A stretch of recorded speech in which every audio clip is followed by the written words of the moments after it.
The start of our meeting. It is 6 o'clock on Tuesday, August 19th. I am Chairperson Katie Logan Hedges. With me this evening for the Finance Committee, we have committee members Jeff Hallinan and Tom Duval, as well as the Mayor, the Auditor, and the President of Council. Sarah, can we go ahead and do a roll call? Hedges, Here. Hallinan, Here. Duval. Here. Thank you. Sarah sent the committee meeting minutes out from our last meeting, which was on July 29th. Any corrections, changes, questions about those minutes? None that I saw. Move to approve as written. All right, motioned by Tom Duval to approve as written, seconded by Jeff Hallinan. All in favor signify by saying aye. Aye. Opposed, same sign. All right, first we have new business. We have received another grant application for the recovery funds that we have received. It was from the Central Ohio Living Free, which is doing business as the Covering.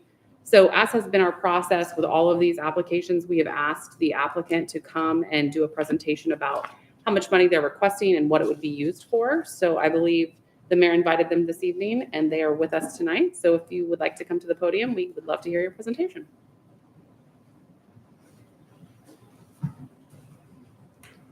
Well, good evening and thank you for inviting us to share. I'm Jenny Hill. My husband Delbert and I are the founders of the Covering. I guess he's right there. Sorry. Just a brief, I'm sure you've seen our application for the grant. But just a brief, the Covering is it's a faith-based residential program for women for the 12 months. And probably what is a little unique about the program is that after the women would complete that 12-month program, we have an aftercare. We call it transitional home.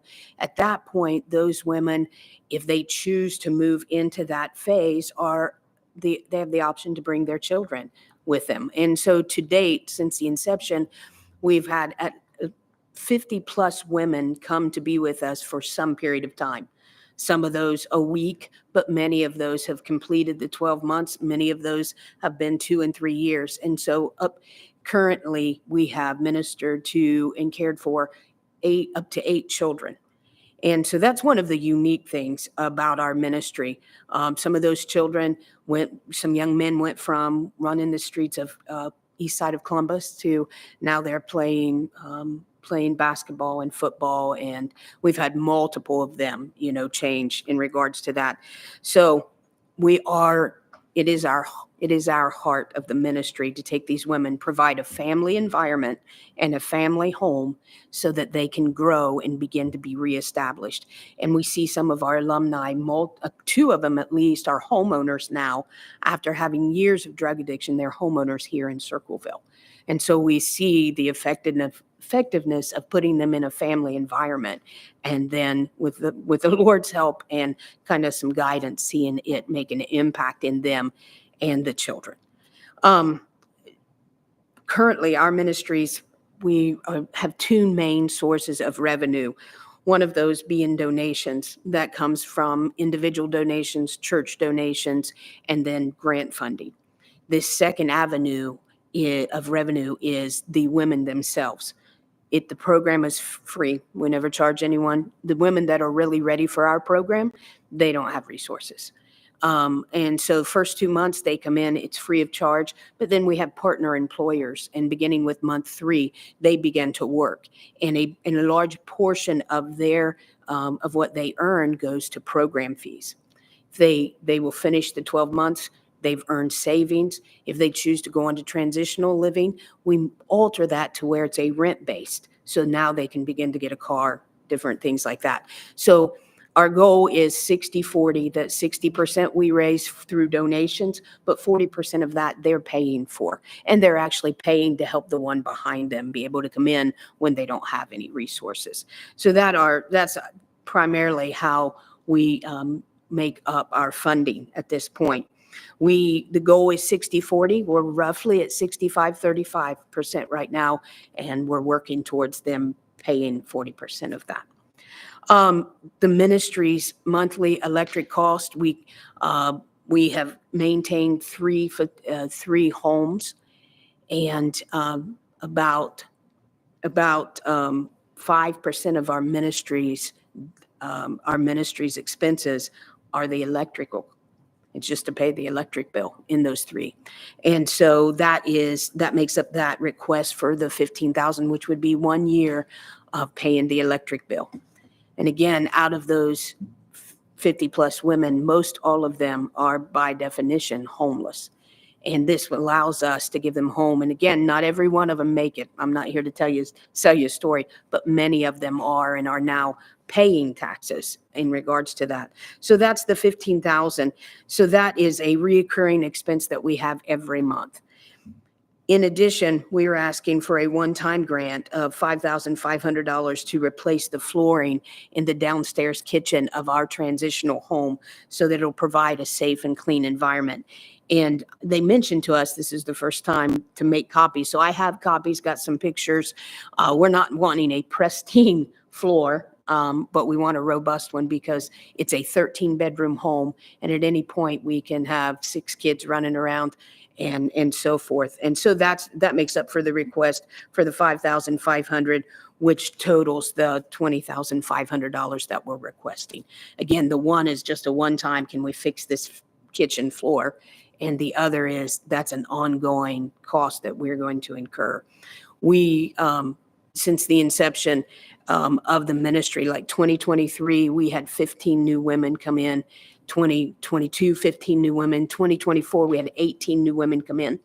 So far in 2025, we've only had 5 because we outgrew our space. And so up until 2 months ago, we couldn't bring any other women in. We were able to acquire a new home that opens us up for that. But again, the expenses come with that also. So that is kind of the crux of why we're asking. And I don't know now if you guys ask questions. Again, this is my first time. Yeah, thank you, Jenny. So what we're going to do is we're going to open it up to the committee and then to the group as a whole to ask any questions regarding the application. Okay. And then we'll talk about kind of what the next steps are for the process. Okay. Mary, did you have something you wanted to add? I did. Okay. So do you guys have any questions? I had a couple, but want to open it to you. Go ahead. I'm just curious, Mark, what do the funds look like that we had to pay? I'm sorry. Let's ask questions to Jenny first, specific to the Okay. grant, and then we're going to go over all the financials. If we find out we have more funds than we think we do, could you use more money? Yes, absolutely. Again, Would you have What- any other plans for that other money? we would continue because what I explained, that was only 5% of our operating expense. So there's still 95%. It really was a rhetorical question, but the same token, we need that answer.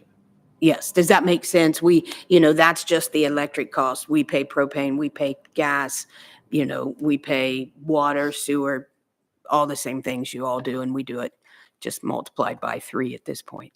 But again, having that many women and kids in the house, there's always repairs, always things that can be done That's right. above that. So Where are the houses located? I'm not looking for addresses, but are in Circleville and Pickaway County? It's in Pickaway County. We have the ones our main hub is on Spangler. So it's a Circleville address. Okay. And then the one we just acquired is on Hayesville. Hayesville Road. Hayesville which is on Road. Kingston, and then we have Yep. one in Chillicothe. It's in Pickaway. Have you ever asked the Pickaway County Commissioners for help funding? We do get grants from PCCF. Now, I don't know if that's through the commissioners. Yeah, it would probably. It'd be different. Okay. Okay. We'll have to look into that. My next question is, how are you different and/or do you work in conjunction with Haven House? Haven House, we do. We have a good working relationship with Haven House. A lot of times, those that may reach out to us, like our outreach director's on vacation today, this week, I could kill her. It's just a phone call after phone call.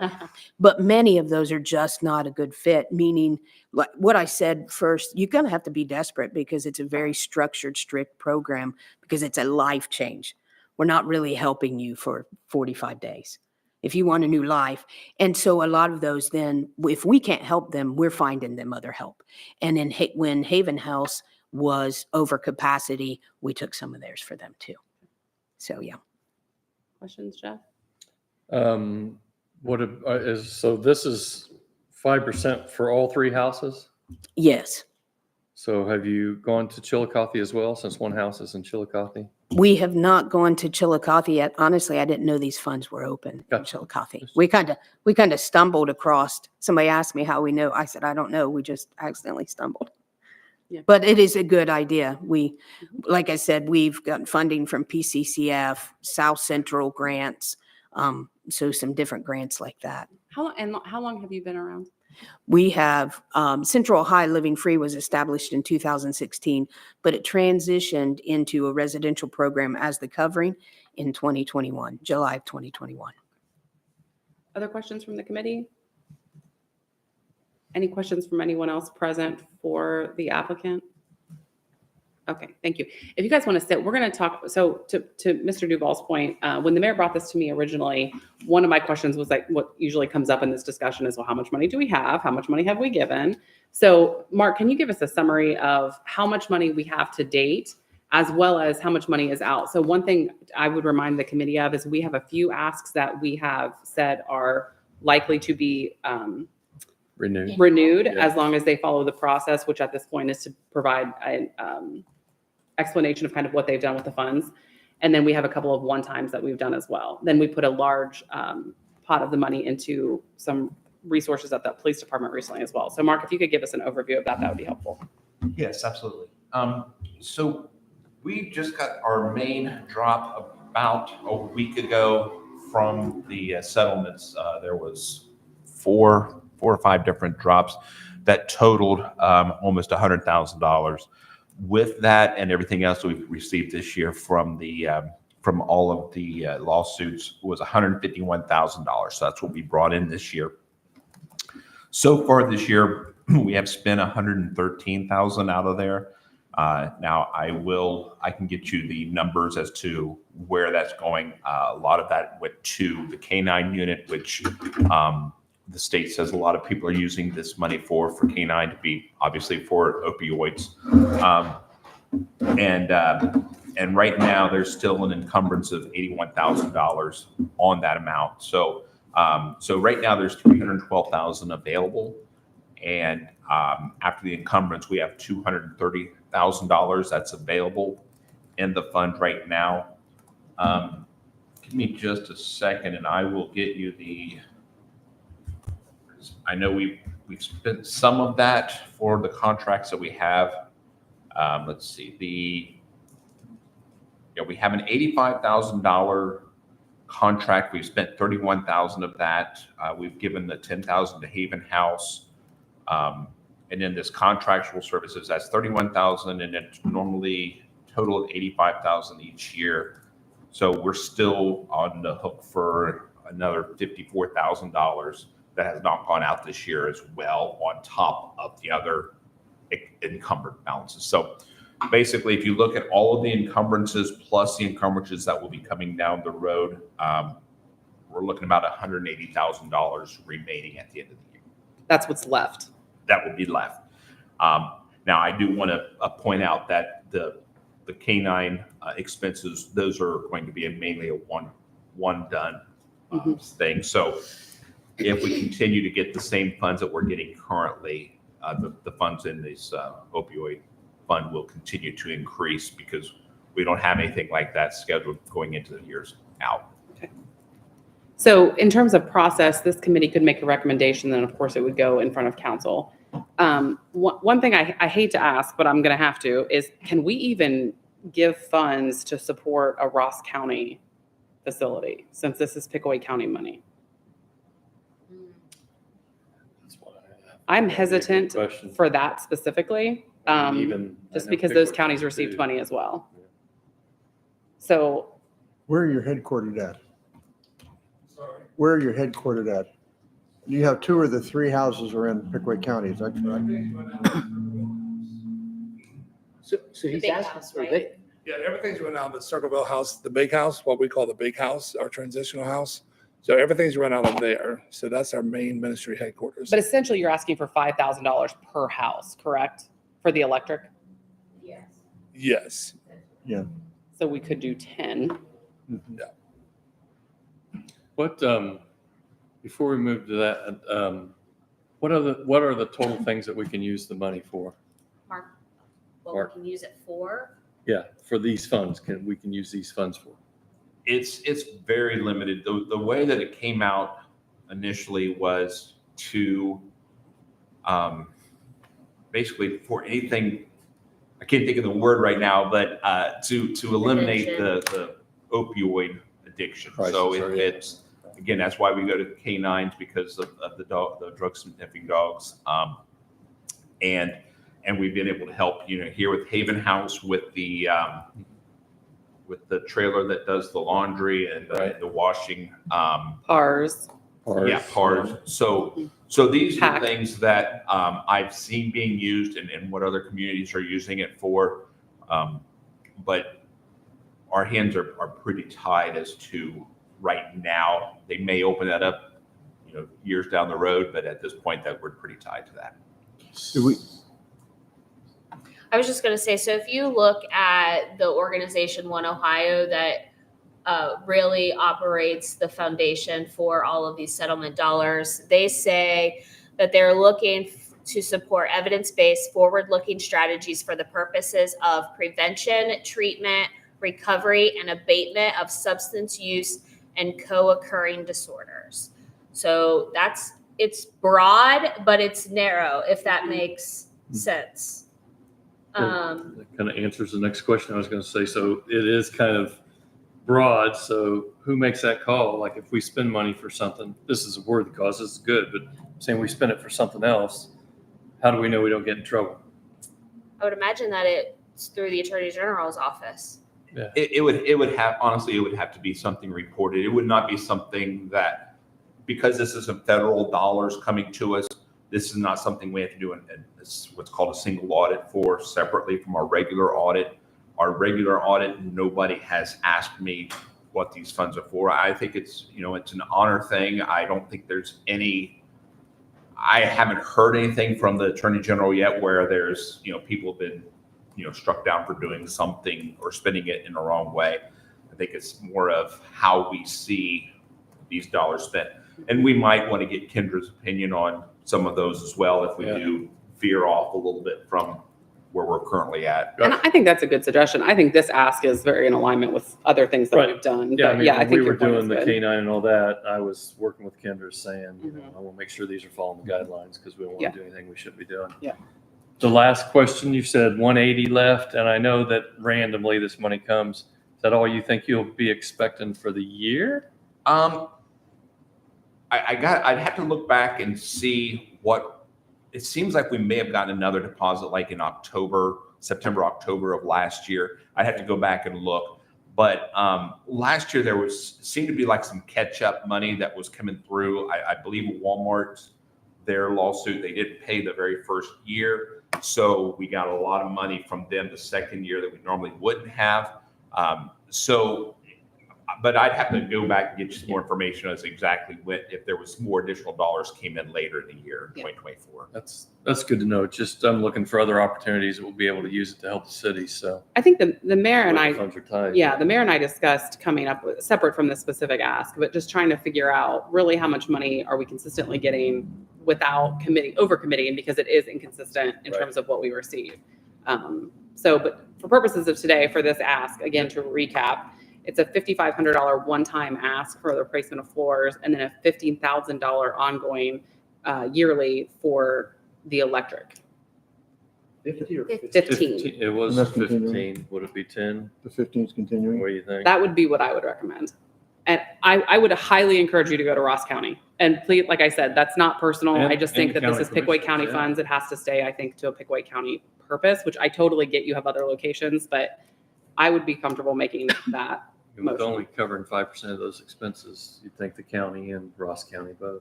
Yeah. Pickaway and Ross. Mark, historically, last year, who did we give, was it last year we did the showers and the washing machines? Yeah, that was last year. We put out the most amount of money. And how much was that? 41,000. Which is a one-time again. But for like So- Haven House, which is reoccurring, they receive 10. Yeah. So the reoccurring funds total $41,000, and it's $31,000 for PARS, PAC, and PICA. That's all together. They split it amongst the three organizations, and then the $10,000 that we did earlier or late last year for Haven House. Then on the other side, you have the one-time dollars that we've spent, which were for Soap and Hope, which was Topeka, which was part of that first ask when they came to us for the recurring money, and then the funds that we have spent with the police department. I guess, just as a personal opinion, I think having a shower and having places to wash clothes makes life better, but doesn't change lives. And I'm full disclosure, I've only recently discovered what you're doing, and I'm thrilled that people are actually doing more than just making people comfortable. They're actually changing lives. And to me, that's more, to me, it's more worthy, if you will. I think it's important to note that that is a one-time thing that we gave to one organization. The majority of the funds that we have given out have been to very worthy causes, just like the covering. I don't disagree with you. But if we've got 180,000 to play with, Well, then we'll go, we've already paid the 41 out this year. Has it been fully paid out, Mark? Sorry, I was actually going back to revenue. I'll give you that number here in just a second. There was, at the end of the year, last year, there was one in September or October totaling 40,000 more. And I'm not seeing where we've received Walmart's this year, and Walmart's was the largest distribution last So year. we may have more coming. We could very well see an additional, We don't know. yeah, we don't know, but we could see some additional. As far as the expenses, so far this year, we have sent out the Haven House. We've sent out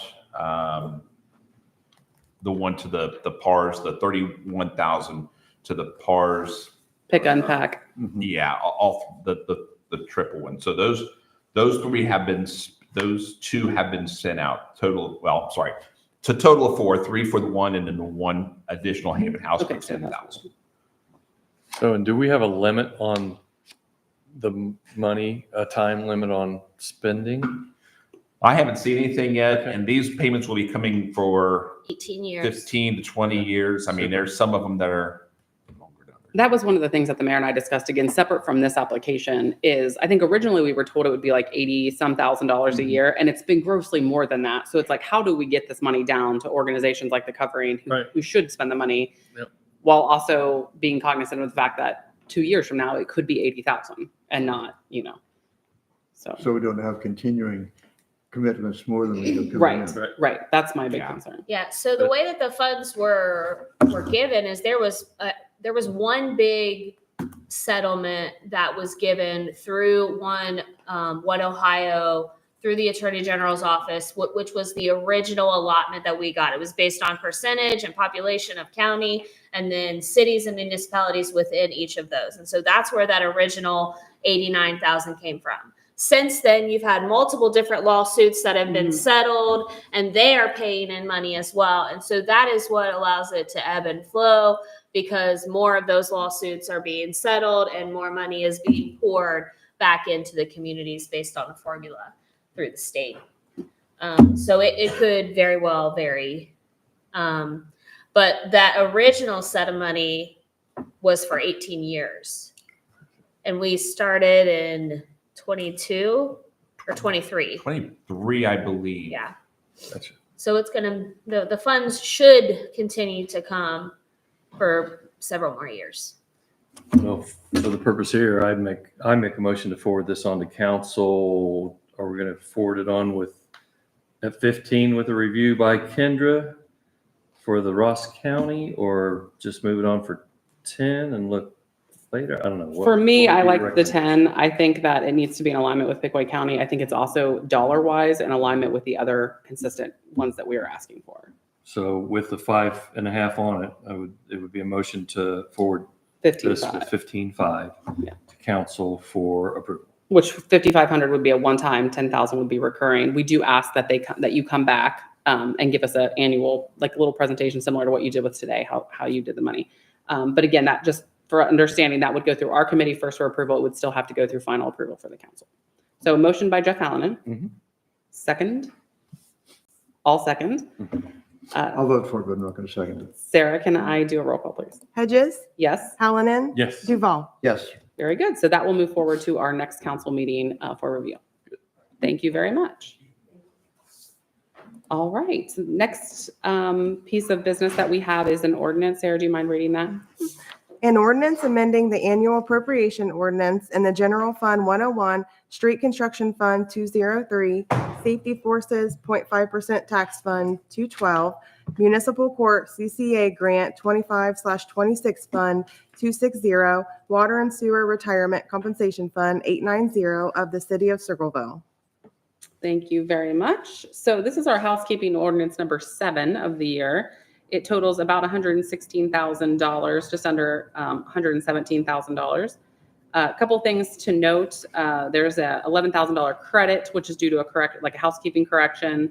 There was approximately $100,000, which makes up a large portion of this for requests from council for additional services worked. But Mark, one question I do have is I don't think that these totals match. Nope. As soon as you said that, I looked at the bottom number, and as I was moving numbers around. Yeah, I was like, I don't think that's right. Yeah. The total number with the correction, which was 11,000 off and 11,000 plus, is 232,132.52. Okay, so just to clarify, the totals are correct on the grid that Mark provided for which funds go to which, or for which dollar amount goes to which funds. It's the bottom total that is incorrect. So just for the record, the housekeeping ordinance is actually $232,132. Okay, and then the other thing I wanted to line item out was there was a just under $50,000 canine donation that came to us as well. Anything, Mark, that you wanted to specifically call out? No, those were the exact same items that I was going to discuss. So yeah, everything else, it was from somebody willed the canine unit, that 49,000. So we want to That's make sure it's kept separate for them. Very good. All right, so is there a motion to move this housekeeping ordinance, which again has a total of $232,132.50 forward to council? Sure. Motion by Tom Duval, Second. seconded by Jeff Hallinan. Can we please do a roll call? Hedges, Yes? Hallinan, Yes. Duval. Yes. Very good, thank you. That will move forward as well. You know what I just realized? There really wasn't an ordinance for the other one. That's why I was asking. ordinance. exactly. So we're gonna have to draw an ordinance up. I would think so. It's okay. Yeah, Yep. so, That's all sorry. And that might be good because we changed it anyway. Yeah, that's true, which it'll just be the ordinance as it sits. You're gonna get, They thought it would go back to the financial area when I asked the question originally.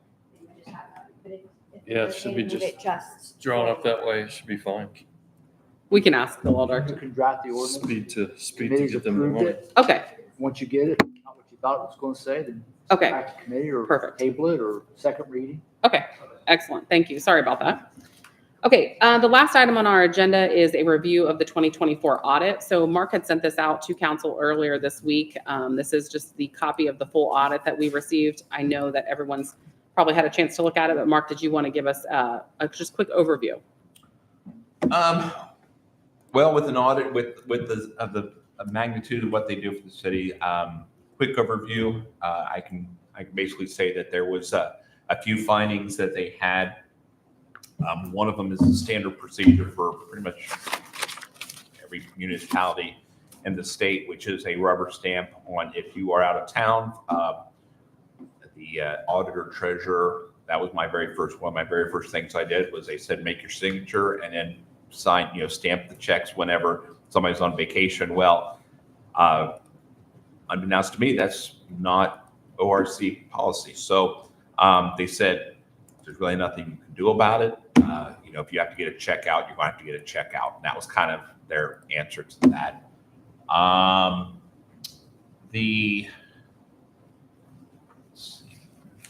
One of the items was we overspent an account. There was 3, when I took the last housekeeping in, there was 3 more pay periods after that was sent to council. And as a result, there was some overtime and some payouts that we had. We ended up overspending one of our accounts. So that was one of the other issues. And let's see. Sorry, I didn't have that pulled up.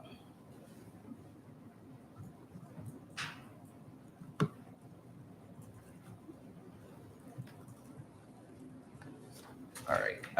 Then there's something called a penetration testing that IT is supposed to do. Basically, it's a white hat. White hat comes in and tries to hack into your system. We have not done that, so we're going to be getting with the IT department to get that set up, so we will be having that once a year. So basically, they come in, they try and hack in. If they're able to, they say, hey, this is how we were able to do it, and get that corrected. And then they did implement last year, the state implemented a fraud reporting system and training. They implemented it, and then you had about 3 months to completely get everybody in the city to do this training. It was, they took a sample of 15 people. One of the people that they pulled did not have that training, so that's why we got a ding on that. But now it's part of onboarding process, so they get this done before they even walk in the door. But other than that, there was nothing that really stuck out to the auditors. All our fraud, everything is in line. There's no worries about fraud or anything along those lines. Numbers look good, and we'll be doing this again next year. So is there any questions or anything I might be able to clarify for anybody? All right. Well, thank you for that. I just thought it would be pertinent to add that to this today. That is all that we have on the agenda. Is there any old or other business? I have, If not, is there a motion to adjourn? Go ahead. so moved. Moved by Tom Second. Duval, seconded by Jeff Allen, and we are adjourned at 6:31. Thank you very much.